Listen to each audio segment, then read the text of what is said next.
Bakary Meïté. Bonjour Bakary. Bonjour Rémi. Bonjour, bienvenue sur RMC. Merci d'être avec nous. Je me permets de te tutoyer Bakary si tu veux bien. Sans problème. Bakary, en temps normal, tu es joueur de rugby professionnel, tu es joueur à l'US Carcassonne. Ouais. Mais en ce moment, Bakary, tu ne t'entraînes pas, tu ne joues pas au ballon ovale, tu travailles dans un hôpital. Raconte-nous Bakary. C'est ça. C'est effectivement là depuis le début de cette crise, les championnats de sport professionnels sont arrêtés partout en France et dans le monde d'ailleurs.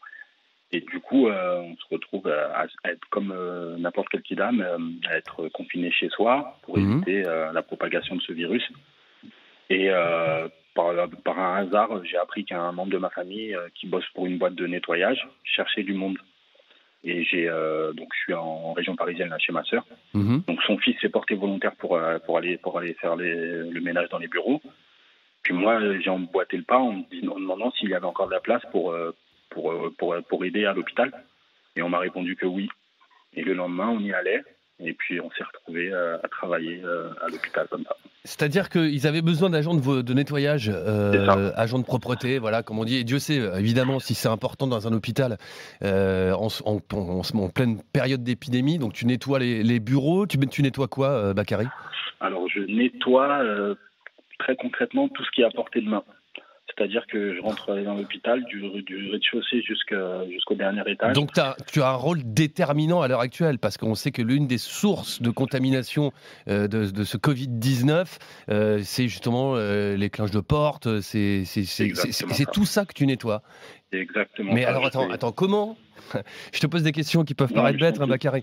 Mais comment ? Alors l'idée déjà, voilà, c'est simplement de la générosité de ta part, de l'envie de participer à ce qui se passe, un élan de solidarité, voilà, tu t'es dit. Mais comment on devient concrètement joueur de rugby pro à agent de propreté ? Enfin, ça paraît bête, ce que je suis en train de dire. Oui, moi je fais le ménage chez moi, Bakary comme toi certainement. Mais là, on parle de nettoyer dans un hôpital, dans un lieu donc potentiellement où il y a une forte source d'infection. Enfin, on nettoie pas des locaux d'un hôpital comme on nettoie sa cuisine ou sa salle de bain, quoi. Non, je suis d'accord, mais on est en crise sanitaire et on en parle tout le temps. C'est présent. Il y a on parle du personnel soignant tout le temps, de ce qu'ils font, du travail qu'ils font. Donc on était dans cet environnement-là et je sais pas, moi ça a fait tilt d'entrée. Je me suis dit, tu te voyais pas rester chez toi en écoutant les infos et en regardant ce qui se passe, quoi. J'aurais très bien pu le faire, mais j'ai eu cette opportunité-là qui s'est présentée, je l'ai saisie et puis là je suis clairement dans éliminer les germes, éliminer les microbes, etc. Et c'est ma contribution à cet effort qu'on doit tous faire. Est-ce que c'est, je te pose des questions encore une fois, moi j'y suis pas, donc est-ce que c'est angoissant par moment ? Est-ce qu'on se pose des questions pour sa propre sécurité ? Je veux pas dire non. Je nettoie des poignées de porte, je nettoie des rampes, des portes de chambres d'hôpital, de gens qui sont malades. Forcément, maintenant il y a des normes, il y a des procédures à respecter. Je me mets pas en danger plus que ça. Et tu as appris ça sur le tas, comme ça. Voilà, sur le tas, comme ça. Et il y a des équipements. Et comme encore une fois, je suis loin d'être le seul. Il y avait des gens avec qui je bosse aujourd'hui qui bossent là depuis des années. Et puis il y a le personnel soignant. Et eux, ils sont en contact tous les jours. Mais toi aussi, pas au contact direct des malades, mais tu vois ce qui se passe, tu ressens l'ambiance. Tu ressens l'ambiance. Si je peux tu peux le donner l'info, mais c'est dans quel hôpital ou c'est dans plusieurs hôpitaux ? Je suis à l'hôpital Sainte-Périne, dans le 16e arrondissement de Paris. D'accord, donc tu ressens l'ambiance actuelle, C'est indéniable. C'est comme je dis, je nettoie les couloirs, je passe devant les postes les postes de soins. J'entends les aides-soignantes et les infirmières parler. Je vois des kits de tests Covid-19. C'est une ambiance, effectivement, je la ressens parfaitement. Il y a des malades qui sont autour de soi, mais encore une fois, je prends mes précautions, je fais mon travail et je me dis que ça aide. Et puis voilà, c'est ce qui m'anime en fait, c'est de me dire que si je fais ça, c'est pas une aide-soignante qui va le faire. Les aides-soignantes, elles seront au plus près des patients. Et je pense qu'elles sont mieux là qu'à nettoyer une poignée de porte. Et Bakary, Antoine, depuis ce matin, on a un article qui tourne là-dessus sur rmcsport.fr et ça réagit beaucoup. Ça a été, il y a même le ministère, bien sûr, sur l'histoire de Bakary. Même le ministère des Sports a mis un petit message là-dessus. Est-ce que tu as été surpris du retentissement de ton histoire?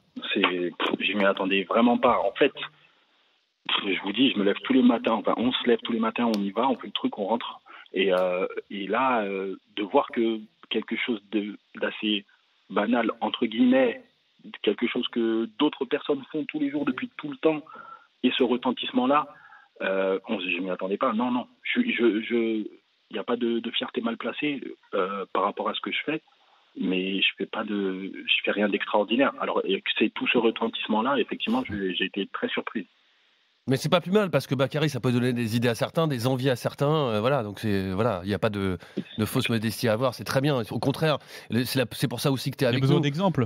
Exactement, c'est ce que j'allais dire. Il y a besoin d'exemples. Et Bakary, moi, je sais pas si tu as relevé, Antoine, ce qu'il vient de dire, Bakary. Je me lève le matin. Enfin, on se lève le matin déjà, tu vois. Et puis on va au boulot et puis après on rentre.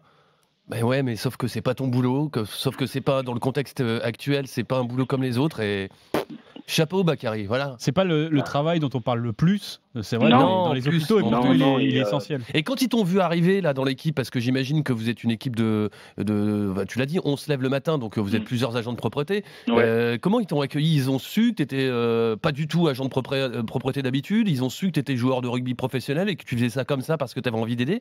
Non, ils savent pas que je suis joueur je suis joueur de rugby professionnel. Après, ils m'ont vu arriver, ils se sont dit c'est un jeune, peut-être, qui a ils vont le savoir du travail et tout. Ouais. Mais je leur rends hommage vraiment parce que je me dis, ils sont là depuis tout le temps et ils le font. Puis en plus, c'est souvent des gens dans l'équipe dans laquelle je suis, c'est des gens qui sont d'origine étrangère. Et ça me fait plaisir que ce soit comme ça en France aussi. Toi, tu es franco-ivoirien, c'est ça, je me trompe pas? Ouais. Mes parents sont d'origine ivoirienne, je suis français et tout ça c'est important pour moi. Et effectivement, on parle beaucoup du personnel soignant à juste titre. Et moi, je vous dis très comme je le pense. Je vois des choses toute la journée. Je suis subjugué par ce qu'elles font, par le travail qu'elles abattent. Alors non seulement c'est des femmes pour la majorité, et aussi donc c'est ces gens qui sont aussi issus des minorités dont on parle pas forcément, qui font un travail aussi. Ouais, tu as raison. Bakary, j'ai qu'un mot à dire, je le dis souvent ces derniers temps, parce qu'à chaque fois on commence cette tranche-là, ce RMC Mobilisation Générale entre 14h et 16h par des actes de solidarité. Bakary, un mot, juste, merci. Voilà, merci.